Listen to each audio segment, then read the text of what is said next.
50% लोग Indigo airline में travel करते हैं, यानी हर दूसरा पैसेंजर इंडिगो प्रेफर करते हैं। लेकिन 2005 तक जिस कंपनी को कोई जानता तक नहीं था, उस कंपनी ने किंगफिशर, स्पाइसजेट जैसी बड़ी बड़ी कंपनीज को पीछे छोड़कर इंडियन एविएशन इंडस्ट्री में अपनी पहचान कैसे बनाई। सिर्फ एक सिंगल एयरक्राफ्ट से लेकर 300 ज्यादा एयरक्राफ्ट का ये सफर काफी दिलचस्प रहा और इसके पीछे की कहानी भी काफी इंस्पायरिंग है।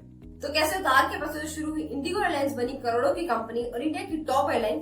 चलिए जानते हैं इंडिगो एयरलाइंस की पूरी कहानी, बट उससे पहले चैनल को सब्सक्राइब जरूर कर लेना ऐसे इंटरेस्टिंग वीडियोस के लिए। So fasten your seat belts as we take off into the fascinating world of IndiGo airlines. IndiGo को दो लोगों ने स्टार्ट किया था, राहुल भाटिया और राकेश गंगवाल। इन दोनों ने इंडिगो को एक विजन के साथ स्टार्ट किया था। ये चाहते थे कि इंडिया में सस्ती और छोटे रूट पर चलने वाली एयरलाइन सर्विसेज दी जाएं, जिससे लोग एयरलाइन का यूज अपने ट्रैवलिंग के लिए कर पाए। इंडिगो सडनली स्टार्ट नहीं हुई थी, बल्कि इसे काफी प्लानिंग और सोच समझकर स्टार्ट किया गया था। सो पहले जानते हैं राहुल भाटिया के बारे में, जो एयरलाइन में 38% के मालिक है। राहुल भाटिया दिल्ली के रहने वाले हैं। इन्होंने अपनी स्टडीज कनाडा में कंप्लीट की और फिर वापस इंडिया आ गए।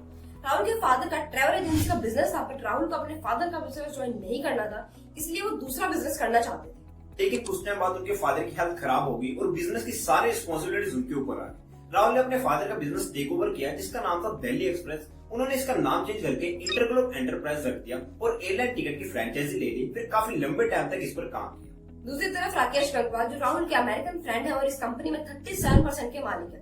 राकेश ने कई बड़ी एयरवेज कंपनीज में काम किया है और उन्हें इस सेक्टर की काफी अच्छी नॉलेज थी। और अब जब भी बिजनेस की बात करते तो एविएशन इंडस्ट्री के बारे में बात निकल ही आती थी।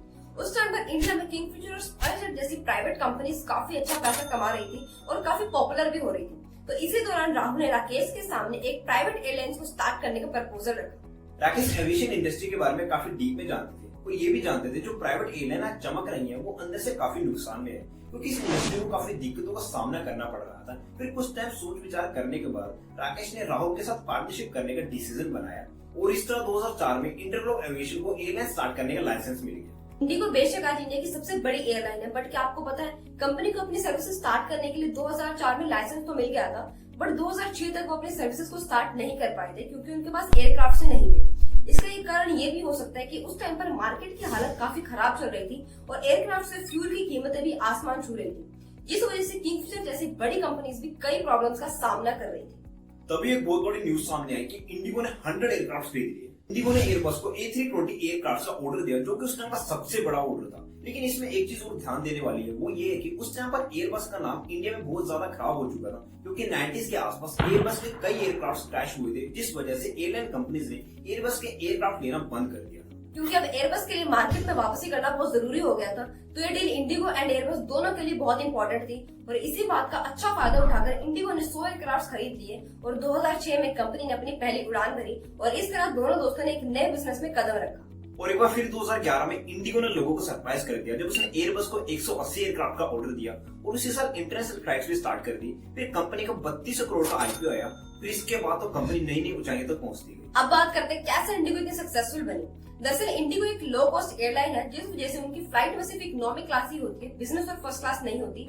अब इससे एक फायदा ये होता है कि उनके टिकट के प्राइसेस काफी कम होते हैं, जिससे उन्हें टिकट बेचने में आसानी होती है। और दूसरा, क्योंकि वो सिर्फ इकोनॉमिक क्लास की टिकट बेचते हैं, तो उन्हें महंगे एयरपोर्ट लाउंजेस भी मेंटेन करने की जरूरत नहीं पड़ती। उनके प्लेन्स में एंटरटेनमेंट का सोर्स नहीं होता, क्योंकि नॉर्मली लोग जब भी ट्रैवल करते हैं या तो बुक पढ़ते हैं या सोना प्रेफर करते हैं, और अगर किसी को एंटरटेनमेंट का सोर्स चाहिए भी तो वो मोबाइल यूज करते हैं। और इसके साथ ही आपको फ्लाइट में कॉम्प्लीमेंट्री फूड नहीं मिलता, अगर आपको चाहिए तो आप पैसे देकर ले सकते हो। इन सब चीजों से इंडिगो अपना काफी पैसा बचा लेता है।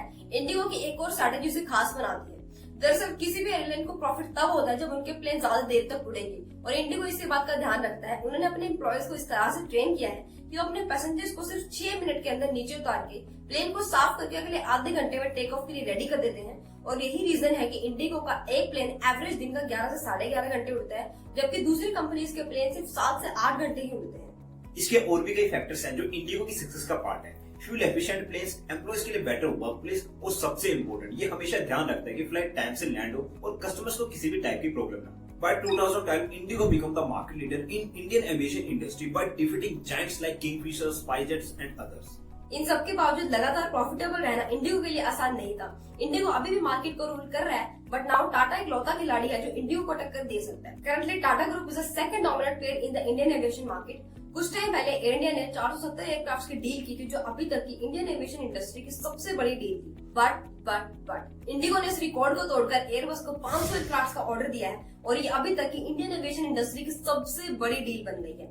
This is just beginning, there is more going forward with the growth of India and the Indian aviation market. तो अब सबसे बड़ा सवाल ये है, क्या इंडिगो अपनी पोजीशन को रिटेन कर पाएगा या एयर इंडिया उसे ओवरटेक कर देगा? सो गाइस, ये थी इंडिगो एयरलाइन की पूरी कहानी, कैसे स्टार्ट हुई और कैसे सक्सेसफुल बनी। अगर वीडियो अच्छी लगी तो वीडियो को लाइक कर दो और ज्यादा से ज्यादा लोगों को शेयर कर दो, ताकि इंस्पायरिंग स्टोरी और लोगों तक पहुंच पाए, जिससे हमें मोटिवेशन मिलेगी और बेटर काम करने की। और कमेंट से बताइए इंडिगो अपनी पोजीशन रिटेन कर पाएगा या नहीं। और जल्दी से चैनल को सब्सक्राइब कर लो, आगे और भी इंटरेस्टिंग वीडियोस आने वाली हैं। तब तक के लिए stay connected, keep working hard and do support.